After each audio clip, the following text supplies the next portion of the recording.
So maybe we will go ahead and get started. So thank you everyone for attending today. This is the next in our series for PRiME, Promoter Research and Mathematics Experience, where we have different speakers twice a week to talk about African Americans in the mathematical sciences. So today we have Talitha Washington. She is the Associate Professor of Mathematics at Howard University, as well as a Program Officer at the National Science Foundation. As a mathematician, she studies the applications of differential equations to problems in biology and engineering, as well as the development of non-standard finite difference schemes to numerically solve dynamical systems. She is a passionate educator and received the esteemed Outstanding Faculty Award just last year for her work at Howard. As a program officer at the National Science Foundation, she ensures that underrepresented groups and diverse institutions are included and uplifted in STEM work. And earlier this year, she received the NSF Director's Award for Superior Accomplishment for her commitment to STEM diversity. So congratulations, Dr. Washington. Dr. Washington has worked on understanding and educating the mathematics community on the life and work of Dr. Elbert Frank Cox. This work has been featured on both radio and television, as well as in the notices of the American Mathematical Society. But on top of her work with Dr. Cox, Howard, and the National Science Foundation, she is raising 3 STEM-inclined teenagers. One of them, I believe, just graduated from high school. I believe that's correct. And she is keeping up a rigorous fitness lifestyle. She serves on numerous boards and is an in-demand speaker on matters of mathematics and STEM diversity. She is a change maker and a friend, and we are quite delighted to have her here today. So Dr. Washington, thank you very much for joining us. Thank you. It's good to be here. All right, so what I'm going to do is I'm going to share my screen. And get started on the presentation. So thank you for that lovely introduction, Ed Ray. It was very thorough. It's great. So my name is Talitha Washington. I'm a mathematician at Howard University, and I'm going to talk about Indiana, the genesis of Black PhD mathematicians. Oops. So my disclaimer, I have to give that before my presentation, that this material is based upon my work supported by the National Science Foundation's IP program. All of the opinions, remarks, comments, and all the rest of that are mine, and they do not reflect the reviews of any other organization. So all of these opinions are mine. I'm at fault. And I think Ed Ray had mentioned that you can put questions in the Q&A as I'm talking, because at the end, we'll just go through the questions one by one and have a quasi discussion.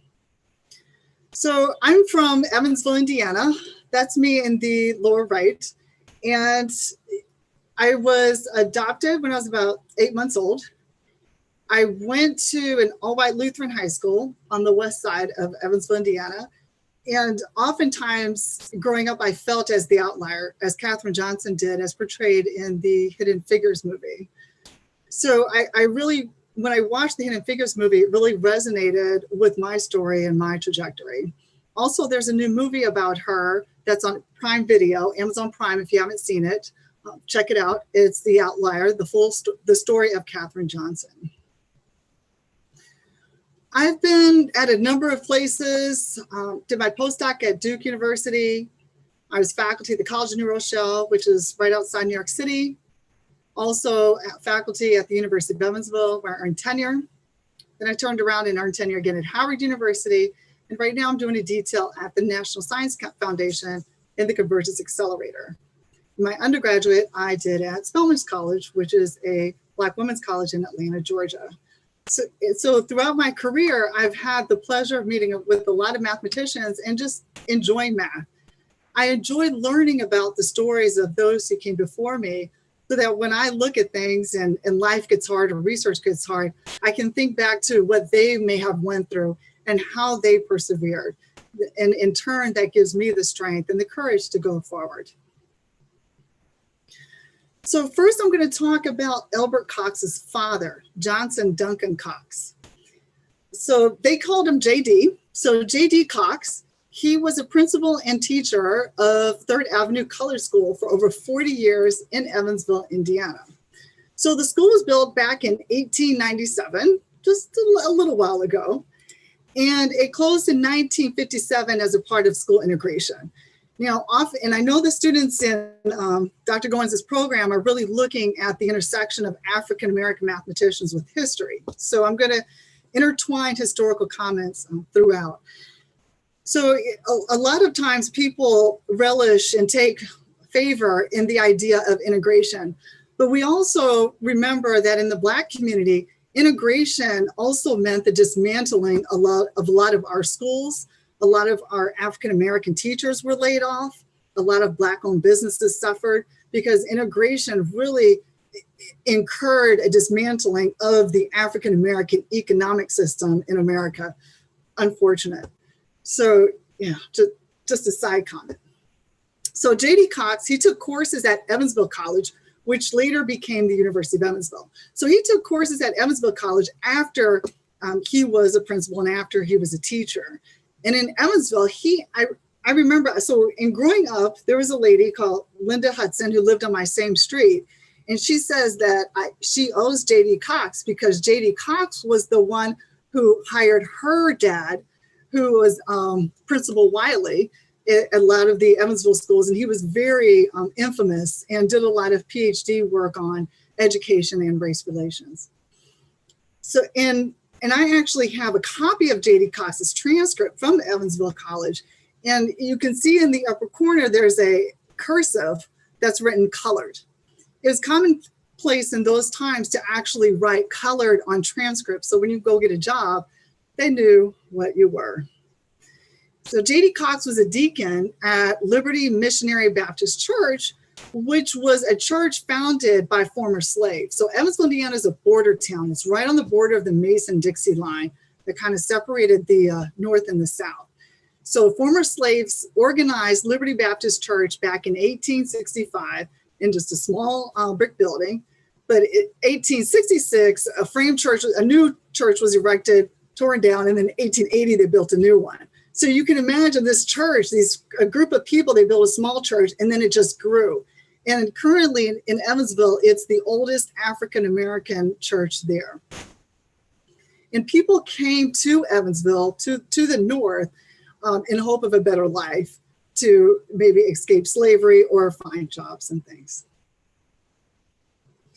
So shown on the right-hand side with the arrow, that's J.D. Cox here. And this picture actually hangs on the wall at Liberty Baptist Church. So when I was digging up things, I just went to the church and, tried to do some digging, and I'm walking, and there he was on the wall. And so J.D. was a really respected man in the community, had a high value of education, and I think he instilled those qualities in his children. On the left-hand side is his gravestone. That's at Oak Hill Cemetery in Evansville, which is a huge cemetery. And those are my three kids. They are much bigger now, right? The right one, she's 21. He's like 6'4" in the middle. So they're grown people now. But this was back in the day. And this is J.D. Cox's tombstone, which is located in Oak Hill Cemetery. So where is this? Well, okay, so here's the state of Here's the state of Indiana here. And in the lower western corner is Evansville. So like I said, it sits right there on the Ohio River. You can essentially look out to the Ohio River to Kentucky on the other side. So these stars here, let me back it up. This rose-colored diagram is what we call Baptist Town neighborhood. In those days, neighborhoods were segregated. Black folk, we lived in one area, and white folk lived in the other one. And there was a railroad track that ran up and down Highway 41, where if you go to the west of it, that's the Black neighborhood, and east of it was the white neighborhood. So we had railroad tracks that actually segregated towns in the Midwest, and it was commonplace. And so this is just a depiction of Baptist Town. Now this star here, the blue with the yellow outline, that's where Elbert Cox grew up. This blue star here, that's where I grew up. And so we grew up in the same neighborhood, but I absolutely had no idea who he was and what he had done. Now, you're probably wondering, why do I have Bruno Mars here on the lower left-hand corner? Well, there's always a story. So the gentleman here in the hat in the middle that has the arrow pointing down, that's Philip Lawrence. I grew up with him. He grew up like right over in this area. And when I was growing up, we didn't call our neighborhood Baptist Town. We actually called it Uptown. So you're either from Uptown or you're from Oakdale or you're from like the West Side, the East Side. But we were from the neighborhood called Uptown. He was one of the co-authors of the song Uptown Funk, which features a barbershop, which is where we would hang out in Uptown at Marcia Lynch's place.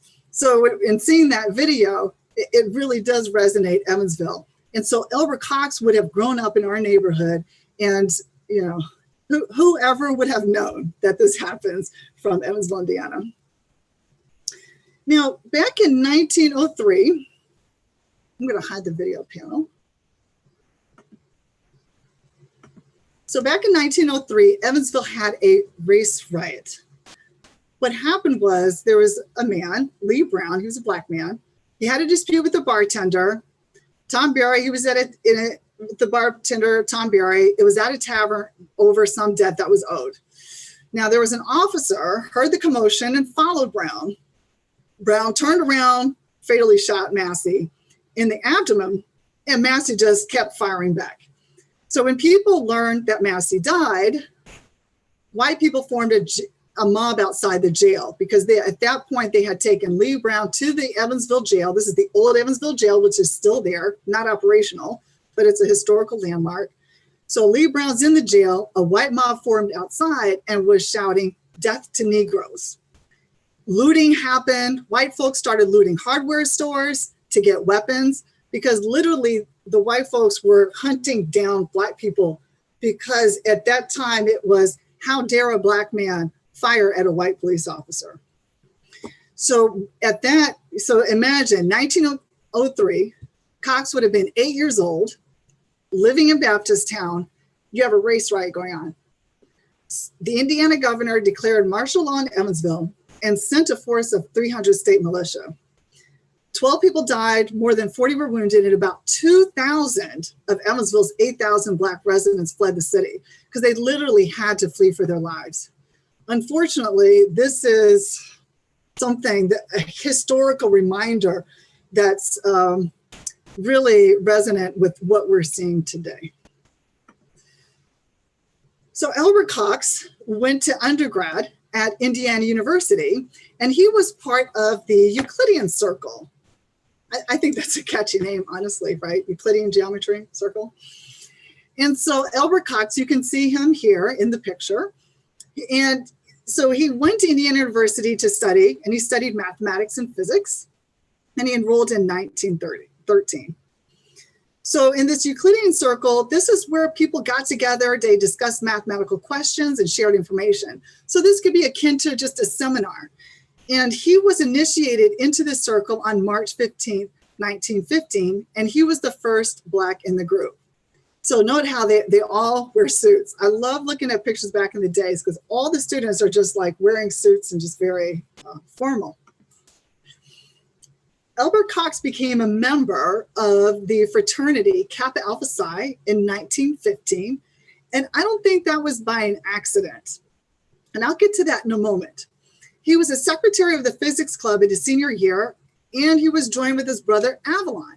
So when he became a senior, his brother followed him to Indiana University, and they were at this institution at the same time.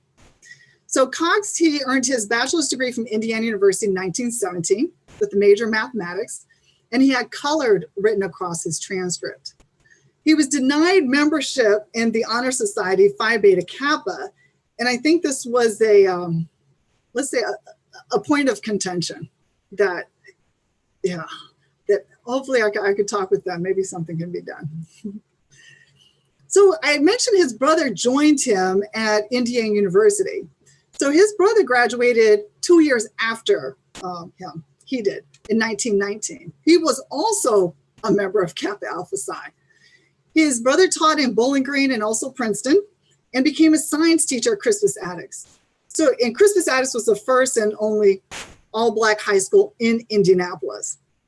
Now, it's interesting that him and his brother both pursued science and math, and they both ended up in education. So I don't think this was by accident, and I think that their father had a really big role to play in that. So what was this link to the Kappas? So the founder, one of the founders of the Kappa Alpha Psi fraternity, George Wesley Edmonds, is from Evansville, Indiana. And I think they would have him and Elbert would have overlapped in high school, and they certainly would have known each other because the community was very close-knit. So the founder, George Wesley Edmonds, he entered IU in 1919, founded the Kappa Alpha Psi fraternity, which is a huge fraternity, but he only stayed there for a year because his father was working in the coal mines. There's a lot of coal mines in that part of the country. His dad became ill and died, so George had to return home, and he worked in the coal mines on the railroad. And every Founders Day, the members of the Evansville Kappa Alpha Psi fraternity pay homage to the founder, George Wesley Edmonds. And these are the Evansville Kappas shown in the upper right. So Elbert Cox, actually, after he graduated, undergraduate, right, in 1970, right, so he graduated in 1970 from Indiana University, he became an instructor of mathematics at Alt Street School we call it across the bridge, across the river in Henderson, Kentucky. So on the lower left, you see Evansville, and then there's a road here, Highway 41, that connects to Henderson. So in the Indiana University Alumni Quarterly, it says that Elbert Cox was assistant principal of Douglas High School. So imagine, you just get out of college and you become an assistant principal. I think Elbert was pretty ambitious. So ambitious that, I mean, how many students get a letter of recommendation from a president? And the president actually writes it, right? Some students, I don't know, none of my students, I hope, complain that they can't get letters of recommendations from faculty, let alone a president. So reading the letter on the left, it says, "Dear Sir," and this is from Elbert Cox, "I am an alumnus of Indiana University, having graduated with the class of 1917. During the past year, I taught math and physics in the City High School of Henderson, Kentucky. But now I've been inducted into service and will leave next week for Camp Dodge in Des Moines, Iowa. For this reason, I wish to request of you a letter of recommendation as a student of IU. I am sure that it will mean much for me while trying to serve my country. If it will not inconvenience you, I would like to have your answer this week." So not only does he ask for a letter of recommendation, he says, "Give me the letter, President, this week." That's pretty impressive. And what happens? The president writes a letter back, right? There's no emails happening. We have Pony Express, right? So the president replies, "To whom it may concern, Elbert F. Cox, who is soon to enter the service of his country, graduated from Indiana University with a degree, Bachelor of Arts, June 13th, 1917. His major subject was mathematics. In addition to work in his major subject, he received credit for work in Romance languages, philosophy, physics, education, German, English, history, and best of all, hygiene." I wish my kids would get a class in hygiene. That's another story. So his record throughout was a very satisfactory one, the president. So it's amazing. So he was wanting to go into the Army, getting a letter of recommendation from the president of Indiana University so he could do that. I don't know. I think that's pretty impressive. As they say, go high or go home, right? Just go all the way.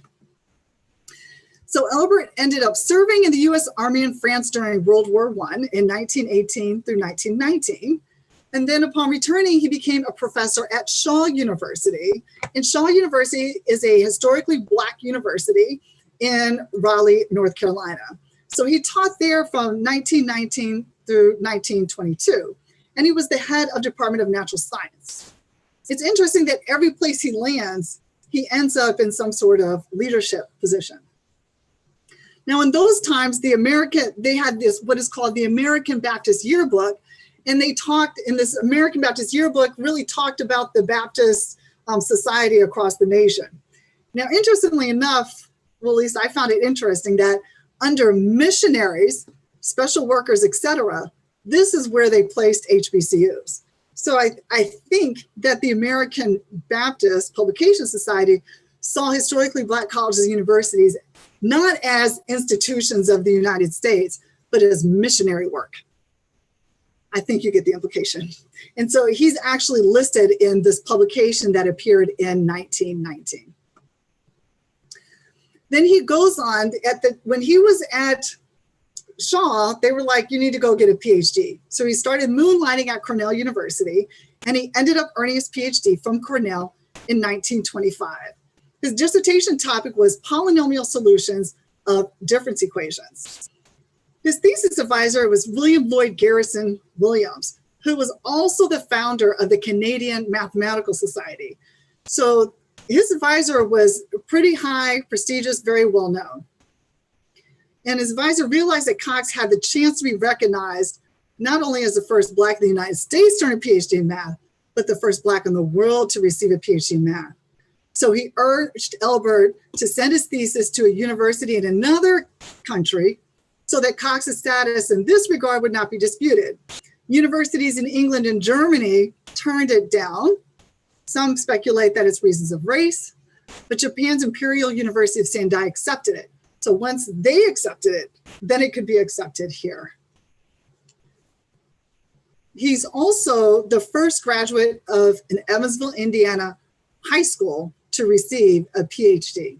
So, and in that time, there were not too many people earning doctorate degrees. So that was a pretty phenomenal feat that he did. So what did he look at? So his thesis, well, back in 1925, and I have a copy of it. It's a really interesting read. So I'm sure if for the PRiME research group, if Dr. Goins makes you type in LaTeX, just be thankful that you're not using a hardcore typewriter where you have to pound the keys, right? And then make all the mathematical notations in there. So it's, yeah, there's give and play. So here his thesis was entitled The Polynomial Solutions of the Difference Equations, A f of x plus 1 plus b f of x equals to phi of x. And so in this thesis, he talks about finding these polynomial solutions to this difference equation. And he also then, well, he was encouraged to publish it later, right? So you have a thesis, but you also want to make sure it gets in a peer-reviewed published journal. So note that there's like 9 years that transpired in between. So he publishes this in June of 1934. In reading the paper, you can see how his thought process kind of cleaned up how he was thinking through the mathematics. His dissertation, when you read it, at least when I read it, you can kind of see how he's thinking through. So, you know, with all the students doing summer research, once you keep all of your notes, and then when you look back at it in 5 years, you'll say, oh, yeah, you can see how you've grown. So Elbert looked at difference equations. So consider a sequence, right? So a sequence is a function whose domain is a set of integers. So you're mapping integers to something else, maybe the real numbers. You can use two types of notation. You can use the function notation, f of 0, f of 1, f of 2, and so on. Or you can use the subscript notation, which is what we commonly see in, I guess, current day mathematics, x0, x1, x2, and so on. But in his thesis, he uses the function notation. So anytime you see an f of 1, you can think x of 1. A difference equation gives a relationship between values of a sequence and the differences among them. So you may say, well, what's the difference? But okay, I won't try to tell too many bad mathematical jokes. So he literally was looking at, can I come up with the difference equations such that if I plug it in to this bond equation for f of x of 1 and f of x, it will solve it. The equation will balance out. So that's what he was looking to do. So again, you can almost read this as A times x of n plus 1 plus b times x of n is equal to this phi of x. And we can think of this phi of x being a polynomial. And as such, we would expect polynomial solutions. Okay, so that's kind of the gist of what he was looking at in his thesis. Now, what else happened in 1925 in Indiana? Well, the Klan was happening in Indiana in 1925. There was a gentleman by the name of David Curtis Stevenson. He He was born in Houston, Texas, and in 1920, he came to Evansville, Indiana. And right in the outskirts of town, he would have these huge Klan rallies where he would induct people and bring them into the Klan. It was this huge movement to make America great again, instill Americanism into her people.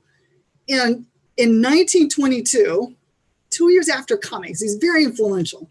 He was Indiana's leading Klansman and led the Indiana Klan to be the strongest organization in America. I remember watching, if you haven't seen it, the History Channel has a documentary on the Ku Klux Klan. And they said at one time, Indiana, the state of Indiana, had more registered Klansmen than all of the southern states combined, which can give you the magnitude of the Klan's activity in Indiana. So in 1924, the Indiana Klan had about 250,000 members. And these members including politicians, the governor at Jackson, mayors, all different layers of people in the community. So in 1925, what happened? Stevenson was arrested and charged with murder. Why? There was a lady, Marge Oberholtzer. She was a state house secretary, and he essentially kidnapped her, put her on a private car train, and they were going to Hammond, Indiana, which is northwest Indiana. Stevenson raped and sexually mutilated her. On her deathbed, she was able to get away. On her deathbed, she signed an affidavit as to what happened. And, drinking, the acts that he did against her, this went against all of the ideals of the Klan.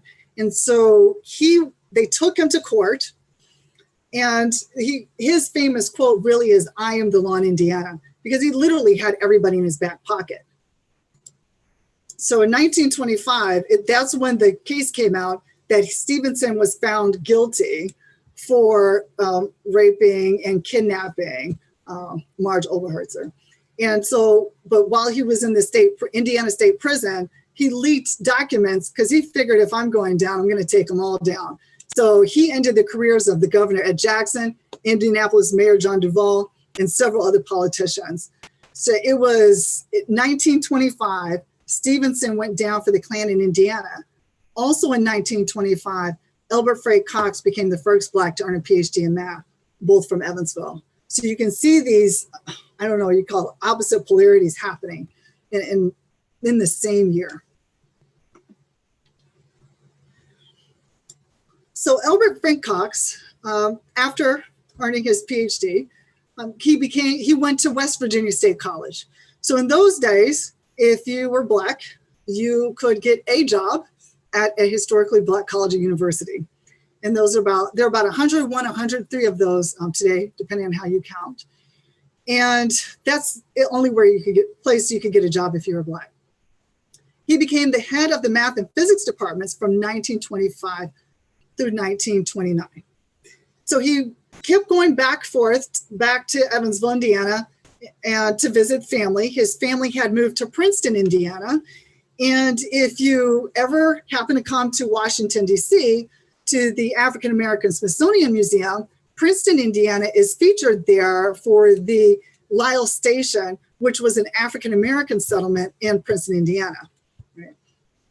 So he came back home. He married Belula Kaufman, who's from Princeton, and at West Virginia State. So imagine, right? He wanted to get his life together. He got the PhD, has the job. I guess maybe he was thinking, I'm ready to get married. So I don't know. I think he was very methodical in how and what he did in life. And he did it well. So at West Virginia State College, the president there was John Davis. Now, John Davis was pretty hardcore. He went out and he sought to make West Virginia State College the number one. So West Virginia State College is a historically Black college in West Virginia. And John Davis is a graduate of Morehouse College. He led the institution to be the first public college, first ever, in West Virginia to be accredited in 1927. So that's first out of all white Black colleges, the first one. So he's very ambitious. So if you know Carter G. Woodson is basically the founder of Black History Week, which then expanded to Black History Month. He recruited Carter G. Woodson to come there to be an academic dean. So he went out and just found people and just pulled them in. So he missed Elbert Cox missed Katherine Johnson, who came, but she was attending high school on the campus of West Virginia State University when she was just 10 years old in 1928. So it could have happened that they crossed paths. So they were in the same area at the same time. So just digging up random facts. So West Virginia State College used to be called West Virginia Collegiate Institute. So in 1928, always interesting, what did people make at that time? So John Davis, right, this is public record. It's a public institution, so you can look up the salaries. He was making $4,500. Now, West Virginia University, that at the time, that was the white institution, their president was making $9,000. So when people talk about historical underfunding of HBCUs, yeah, that would be a nice quantitative project. Anyway, so I digress sometimes. Notice at the bottom, we also have Percy Julian, who is a very popular chemist who came to Howard as well. So Elbert Cox, he was there on a 12-month, and he made over the year $2,229.17. So in 1929, Elbert comes to the Mecca. So Howard University is in Washington, D.C. People refer to Howard as the Mecca or the Black Mecca because in those days, it was the ambition of every Black scholar to come to Howard University. So in 1957, he became the chair, and the mathematics department at Howard established the Elbert Cox Scholarship in 1975, and that's given out every spring to math majors. So Howard has produced the highest number of African-American doctorates in mathematics by far, probably mostly due to Neil Hyman, who's a powerhouse. And so there were 8 Black PhDs in mathematics employed at Howard University. Elbert Cox, Woodard was there, Claytor, Blackwell, and I know in this series you've heard of these other mathematicians, but there were other Black PhD mathematicians that came to Howard who were there and have that, what somebody calls, they gained the Howard magic, so to speak. So David Blackwell said it was the ambition of every Black scholar in those days to get a job at Howard. And one interesting thing about David Blackwell, if you go to Evansville, I-64 runs east-west. If you go west on I-64 towards St. Louis, you'll pass through Centralia, Illinois, which is where David Blackwell was from. And so that's about maybe an hour and a half drive west of Evansville. So they're from the same area or the same neck of the woods of the country, which is interesting. Howard had the first PhD math program at a historically Black college university in 1976. And of course, you know, Black Panther, right? So after Elbert was at Howard, he was thinking about systems of grading. Oftentimes, faculty, we have our own opinions on how to do grading skills and how they should be done. So Elbert kind of asked the question, is there a way to develop a system of grading so that if one person has one way to grade, another person has another way to grade, we can compare the two and make sense of them? So he looked at these grading systems, and he used interpolating functions to develop this system of grading, which actually became popular and well used in the College of Arts and Sciences at Howard. Now, what was this system? So we have think about the percentage system where you have 90% to 100 as an A, and then you have 80 to 89% as a B. So we have these little jumps, right? So if you were to graph 90 to 100, there's a dash, 80 to 89, there's a dash, that would be B, and then you have C and so on. So you have these jumps that are happening. It's not a continuous function, there's jumps because you have A, B, C, D, right? Partitioned by the subintervals. And so he looked at this up-step percentage, where as the percentages increase, the grade increases, and then similarly for the down-step. So the goal is that each system admits a step function. Can you find a continuous interpolating function and then convert one system to another? So just to give the idea of what this looks like, the graph on the right-hand side, on the horizontal axis, you can think of that as your percentage. On this axis, that you can think of that as either A, B, or C, or points, -4, -3, -2, 1, 0, 1, 2, 3, right? Steps going up. So what we can do is we can take a finite distribution function with these, everybody loves a good Heaviside function, and those actually represent the dashes here, right? So you sum up all of these H sub mu's, and we can get this distribution function f of x. So once we have that grading system, again, you can think 90 to 100, it would be maybe like a 3, right? 80 to 89, that would be a 2 on that vertical axis, and so on. What we can do is we can pass a curve through those dashes, in this case a hyperbola, to kind of smooth it out, because obviously these dashes, if you look at all these dashes together, it's discontinuous. But we can approximate it with a hyperbola. So on the top, we have one grading system, and then on the bottom, we have another grading system. So the top one, you have the grading system, -2, -1, 0, 1, 2, 3. We cheat on the 4, because we want the 4 to do the interpolating hyperbola. And then we have another grading system, 0, 1, 2, 3, 4. And then again, we cheat on the 5. We just need that to kind of connect the curve and have it pass through the points.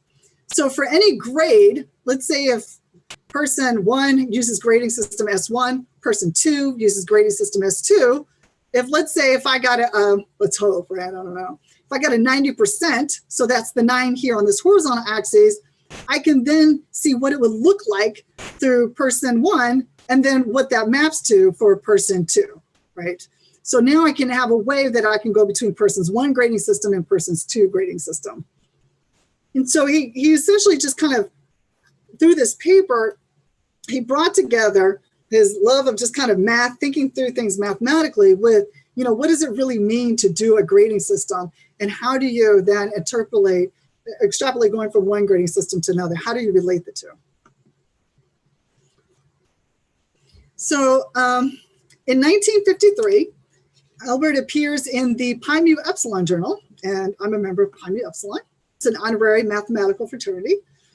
And so this is the Alpha District of Columbia. So here he presented on the nature of mathematical science. I do love that title. So you can see that, you know, even with the high teaching load at Howard, they had a high teaching load in those days, he still published, and he was still active in giving presentations. I forgot to say that when he was a graduate student, right after he got his PhD, he became a member of the American Mathematical Society. So he was also a member of AMS. So he was active in the mathematical community. So in 1969, Elbert passed away. On the left is the image of Science magazine.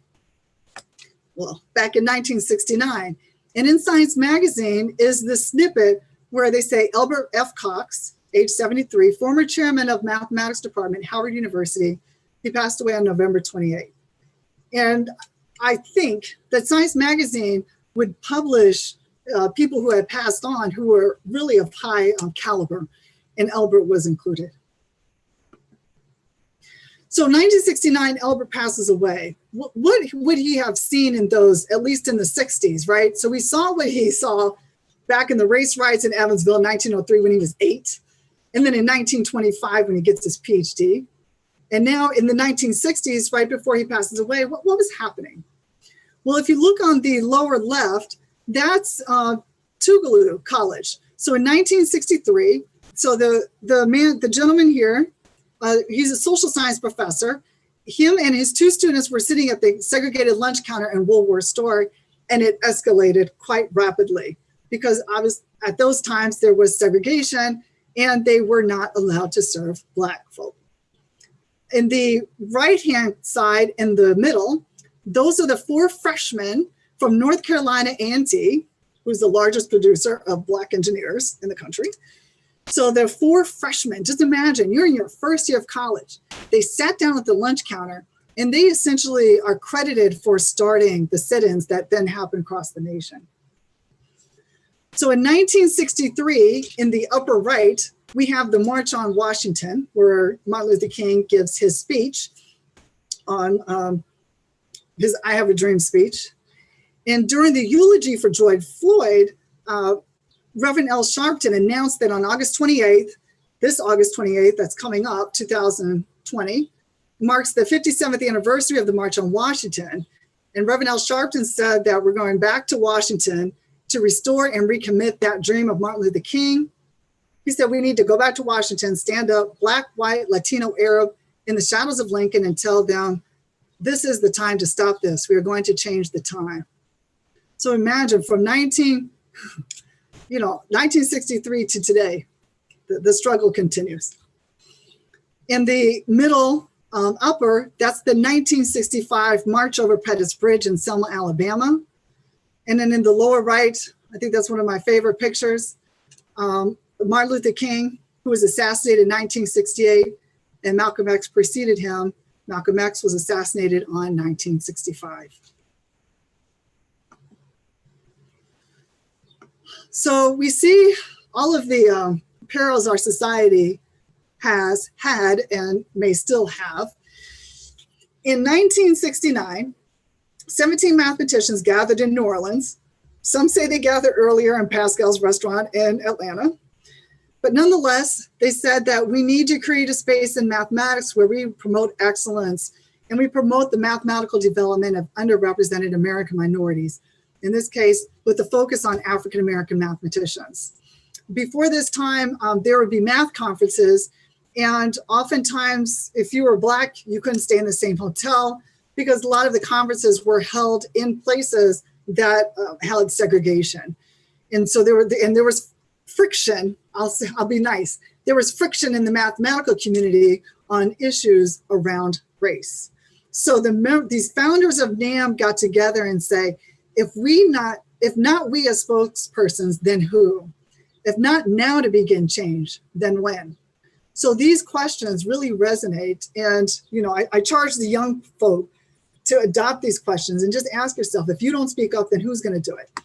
If we don't begin the change, then when are we going to do it? So in the fall of 2006, 2007, I was featured in the Spelman Messenger. I'm a graduate of Spelman College, 1996, a couple years ago, maybe a couple decades. So in this, they said that I wrote an article on April 18th, 2006, in my hometown paper, Evansville Courier Press, about the man, Elbert Cox, who inspired her to earn her PhD in mathematics. The story highlights the life of Evansville native Elbert Cox, the first African-American to receive a PhD in mathematics in 1925.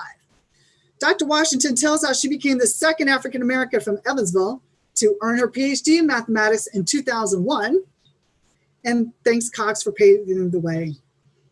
And so this really was a tribute to my work in putting together a plaque in collaboration. I had community partners. No good deed is done by one. It's always done by many. So I rallied and I was able to bring together the Evansville Vanderbilt School Corporation, the University of Evansville, the University of Southern Indiana, and also Ivy Tech Community College to come together and donate this plaque. So the plaque reads, and it's at the 600 block of Cherry Street, right under a tulip tree. So it reads, home of Johnson Duncan Cox. J.D. Cox was a teacher and principal at 3rd Avenue School for 40 years. In 1925, his son, Elbert Frank Cox, became the first graduate of an Evansville high school to receive a PhD and the first African-American to earn a PhD in mathematics. So I had the honor and the privilege of just bringing everybody together to pay homage. And in all honesty, I didn't really know about Elbert or JD until I became an adult and grown up. I was moving away. I was at the College of New Rochelle at the time. I had no idea. What happened was I stumbled across Scott Williams's webpage, Dr. Scott Williams's webpage, Mathematicians of the African Diaspora. And I was just reading through, and then I come across Elbert Cox, and I said, wait a minute, he's the first. Wait a minute, he's from Evansville. And then the story goes from there. Had no idea. So it's important that we tell these stories so people really know who came before us, what they went through. So when life gets hard, we get some encouragement to make it through. So in the dedication ceremony for the plaque, the Cox family came down. So going from the leftmost, so here we have 4 generations. On the left, we have Deacon J.D. Cox, who's the principal. And then here we have Elbert Frank Cox. And then his son is on the lower right here. This is Elbert Lucian Cox. And so Elbert Lucian Cox, which is Elbert Frank Cox's son, hang with me, he graduated magna cum laude from Howard University with a degree in mathematics, go figure, and earned his master's and doctorate degrees in engineering from George Washington University. Dr. Cox, Elbert Lucian Cox, retired from Howard University after serving 26 years as professor, associate dean of the School of Engineering, and then senior associate vice president for academic affairs. So he, and then sitting next to him is his wife, Sandra, who had been married, well, over 48 years now. So his son then became what they call a Howard baby and actually rose to become in a position of leadership at Howard University. And so Elbert Lucian Cox's son, he's in the far left here. This is Elbert Lucian Cox Jr. So this would be the fourth generation. He's a program manager in the Applied Science program at the NASA headquarters here in Washington, D.C. So he earned his bachelor's in mathematics and physics. Again, here we have more math from Morehouse College, and earned his master's degree in electrical engineering from Howard University. He lives around here in Maryland. I had the pleasure of attending his, I think it was his 60th birthday celebration. It was fun. It was in a tavern. It's good times. And then this is Stephanie Cox Nash. She's a licensed psychiatric social worker and a member of the family therapy practice here in DC. She earned her undergraduate degree in psychology from Rutgers and a master's degree in social work from Howard University. And then Michael Cox is in the middle here. He graduated from Howard University with a degree in zoology, and his professional career encompasses corporate business development, and he's a regular speaker, and he also lives in the DC area. So it's great to see how you have this passion for education just spill over to the rest of the Cox family. And I've been trying to convince, I'll put it out on video, Elbert Lucian Cox Jr. to bring out some of Elbert Frank Cox's materials. He has Elbert Frank Cox's writing table that he wrote on, which I think would be an amazing artifact. And I think there are other artifacts of Elbert Frank Cox that could be preserved. At Howard University, we have a student-run magazine, or newspaper rather. It's called The Hilltop, because at Howard, whenever you come and visit, once we get through all of this hot mess, to get to Howard, you have to go up what we call the Howard Hill. And you can always tell the first timers because by the time they get to the top, they're out of breath. So on the left-hand side, this is a picture of Elbert Lucian Cox with his dad, Elbert Frank Cox. And here's just a snippet of the newspaper. It says his son, Elbert Lucian Cox, Associate Dean of Howard University School of Engineering, said his father's advice was, be aware of obstacles, but don't let them stand in your way. Rather, use your talents and have faith and believe in yourself that you can achieve. So Elbert Cox is accredited with producing the grading formula that I had talked about that completely changed the system of grading within Howard's College of Liberal Arts in 1947. Cox is also praised for directing students who worked under him for the master's degree program in mathematics. I haven't been able to find that list yet, but working on it. In 1965, more of his students have received master's degree than any other professor at Howard. Dean Cox said, I am proud of my father. I hold him up in great esteem. He added, the obstacles he had to overcome because of so many closed doors and his ability to achieve and open doors for others makes me extremely happy. Dean Cox goes on to say, it is my hope that students see him as a role model. Don't think about the fact that you're often held back because of the color of your skin. But like my father did, have faith and a willingness, desire to achieve. Then obstacles will be broken and you too will help make a difference for others. With that, in this fall, October 3rd, the Indiana section of the MAA is going to have a special back home again in Indiana, and I'm going to be talking about the mathematics of Cox, so getting into more details. So if you want a part 2, come check out the Indiana section of the MAA meeting, October 3rd. So with that, we'll take any questions. Okay, well, first, thank you very much, Dr. Washington. That was a wonderful discussion of Dr. Cox and also all of the mathematics, well, and the influence that he had coming from the state of Indiana. While we're waiting maybe for more questions to come in here to the Q&A, I do actually have a couple of questions I'd like to ask you. I want to take more of a deep dive in some of this. I'm curious about what the state of affairs was in Indiana in the early 1900s. And maybe I could kind of phrase it as follows. You mentioned that there was a race riot in Evansville in 1903. And eventually, Elbert Frank Cox decided to go to Indiana University, not too far away from Evansville, early 19 teens. There also was a lot of activity in Indianapolis at the time. For example, Madam C.J. Walker had established herself there in Indianapolis in about 1910 or so, and was on her way to becoming the richest woman that America would ever see, the first self-made millionaire. I'm just wondering, growing up there in Evansville, did you have an idea of what it meant to be Black in the early 1900s? Was there a sense of things weren't great because of the race riot, or was there a sense of like progress was being made because of Madam C.J. Walker? Well, Madam C.J. Walker was Indianapolis, so that's a different, even though it's in the same state, that would be a little bit farther out. So Indianapolis, they did build that new highway to connect it, but Evansville is pretty much kind of isolated, maybe a population of 150,000, 200,000 people. But with the history, in growing up, nobody talked about the history of the Klan in Evansville. So there are certain things you just don't talk about. I remember back when I was at the University of Evansville, I forget what year that was, I ran for school board, countywide election. And we had to then go knock on doors in all parts of the county, right? It's nonpartisan. And I had friends, African-American, who were like, no, I'm not going to that part of town. And this was like present day. So even to present day, the racial thickness that has happened, that has plagued Evansville is still there. Some people talk about it. Honestly, I don't think we've had the honest conversation to talk about it enough. I'm hoping that moving forward, those conversations can happen and progress can be made. But definitely, when I was growing up, if you went to the wrong side of town, you'd definitely be called the N-word, hands down. I remember my older brother, he's a couple years older than me. He he was on the basketball team, and they were traveling on a bus to the other town, right? Not too far outside of Evansville. And on the way to the school, there's a cross burning on the side of the road. So imagine being a high schooler, right? This is, I don't think I'm that old. And you're going to play a game and there's a cross burning, right?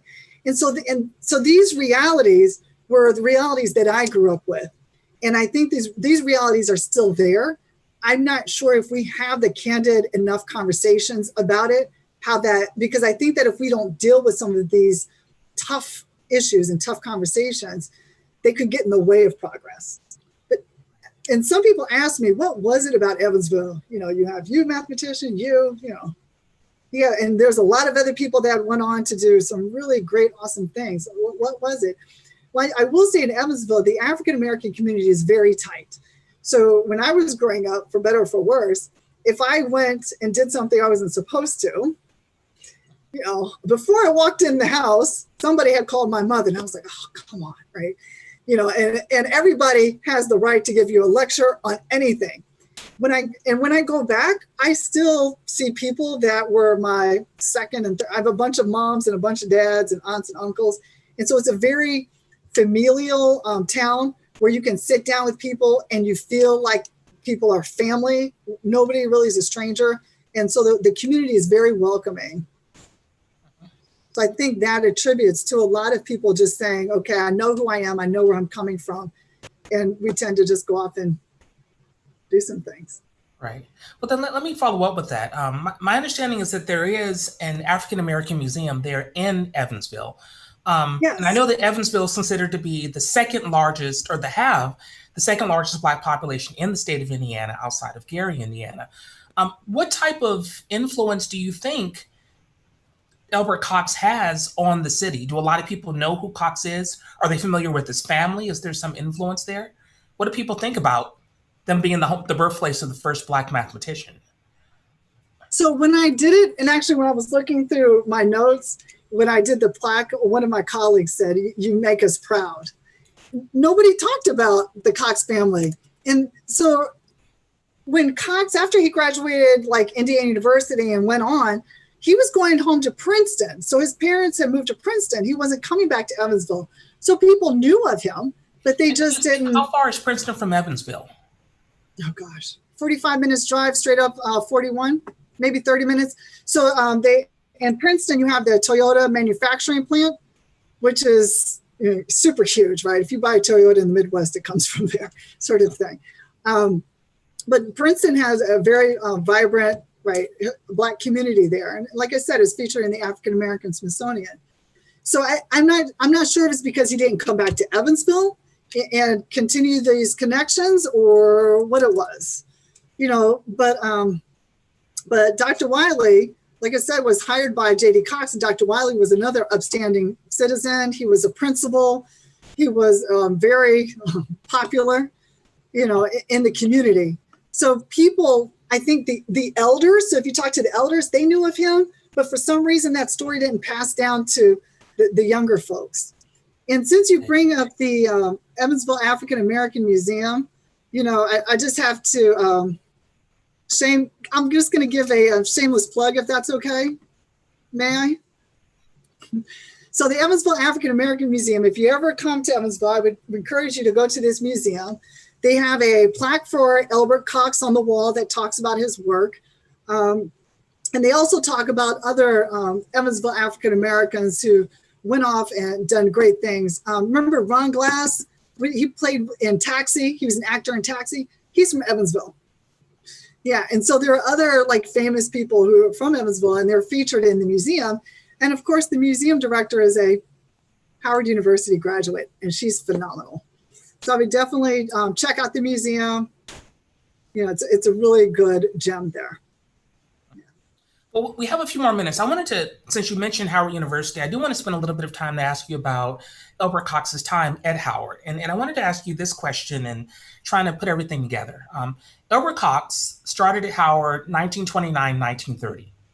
And right about that time, there were a lot of people that were starting to come to the mathematics department. For example, we recently heard about David Blackwell, who came to Howard in 1944. My understanding is that David Blackwell eventually became full professor the same year that Elbert Cox did in 1947. But Blackwell was named department chair before Cox was. Cox was named chair 1947, and Blackwell was named chair 1947. Cox wasn't named chair until Blackwell left, 1954. Do you think that maybe there was any kind of competition between them? Was there any kind of animosity between them, being among the first two Blacks to get a PhD, but one was kind of ranked over the other, even though one was younger than the other? So I don't think it was between Cox and Woodard. I don't think, Blackwell and Cox. I don't think it was between Blackwell. So remember at the time, they were trying to get, Cox didn't really have, he had a publication on his dissertation. But remember that other publication when I talked about the series of grading, that's what got him the full. I see. Right. So that when he published that paper, then he could be promoted. So I think he just had to get the publication situated so that he could advance in the career. So when he came to Howard, the person who was the second African-American to earn a PhD in math, Woodard, right? That's why I said his name, was there. And so Woodard had been the dean and had been at Howard, that's Dudley Wilden Woodard, been at Howard for a while. And so here comes Cox with the PhD. And, in mathematics, we have, I don't know, maybe they call it friendly competition. I'm not sure if this was so friendly. But then Woodard went in and got a PhD and came back. It was like, I don't think Woodard wanted to be, how do you say it, outdone sort of thing. Right. Yeah. So I think there may have been tension between Woodard and Cox, but I don't think, probably not with Blackwell. I think really for that timing with Blackwell, Cox just had to get a publication out so he could advance. I see. That makes sense. Right. Yeah. Well, I want to ask a question that is here in the chat window. This is from Sankar Siddhamaran, and it asks, who were Dr. Cox's early or notable PhD students? Sankar Siddhamaran is my fantastic colleague, math colleague at Howard University. So maybe I could elicit you to help me. I've been asking around, where are the list of students? How can we find this? And I haven't come up with anything yet. So I want to actually figure out, how can we get a list? I did ask Neil Hyman, because Neil Hyman just tends to have like an encyclopedia in his head about everything. And he said that maybe the graduate school would know, but I'm not sure. I don't have the information. But Neil Hyman said that he wasn't sure they did a mapping, that if you have people who got the master's degree, a mapping to the individual who mentored them. So this is, I guess, a lesson to all of us, that sometimes we don't keep records that we think would be important to other people. We just do our work and we just keep on doing without saying, maybe somebody down the road would actually be interested in learning about what and how I did something. So, Right. but maybe Sankar, you could help me out. Okay. Well, that will It'll be a fun project. Well, let's maybe end with one last question. And this is more of a question for you personally. This comes from Jayla Langford, who asks, what was your biggest challenge that you endured while getting your education? Let's see, which level? Yeah, it doesn't specify here, so probably however you want to answer it. However you want to answer it. I think, I don't know. I think for me, I'm pretty hard-headed, which is, you know, it's good and bad. I think being hard-headed and kind of having your mind made up can help safeguard against what they call now microaggressions and macroaggressions that get thrown, in this case at me, as an African-American female. And I mean, I've had challenges probably along every step of the way.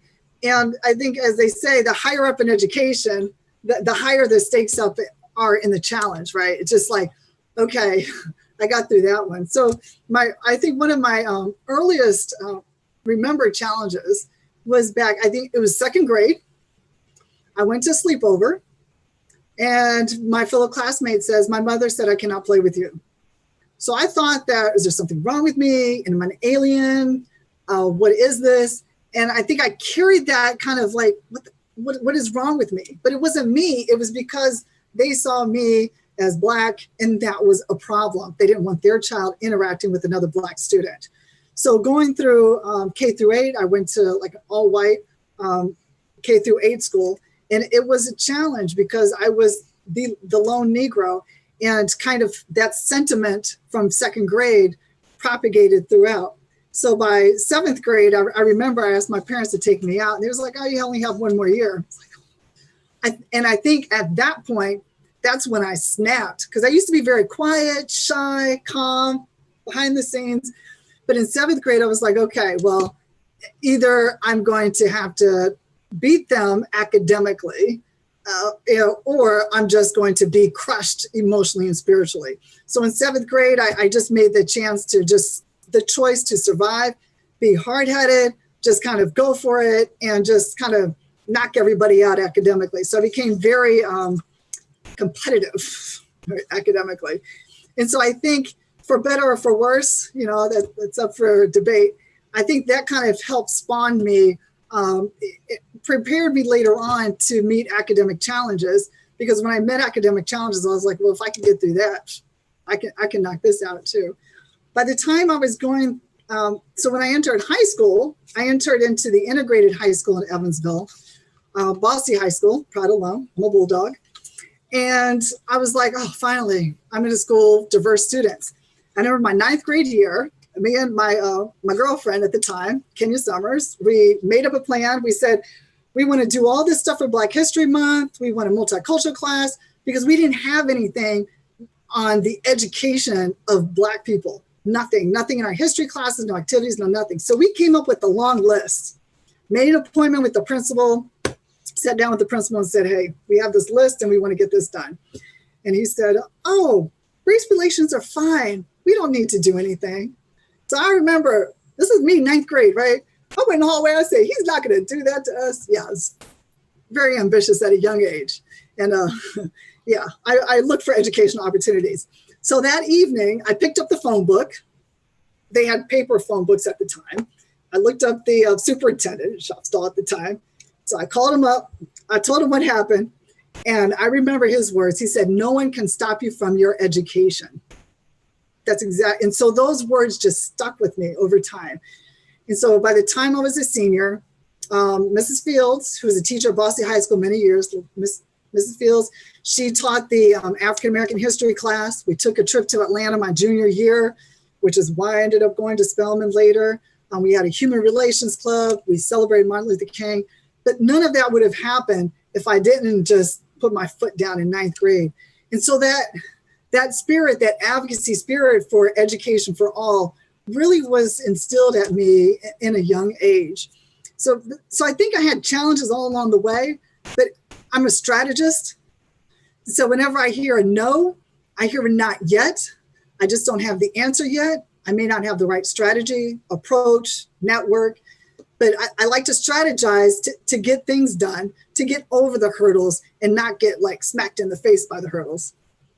So I think, so those are some of my earlier challenges, but really those challenges get reflected on as I go along the pipeline. But the things that really help me is think strategy, ask people for help.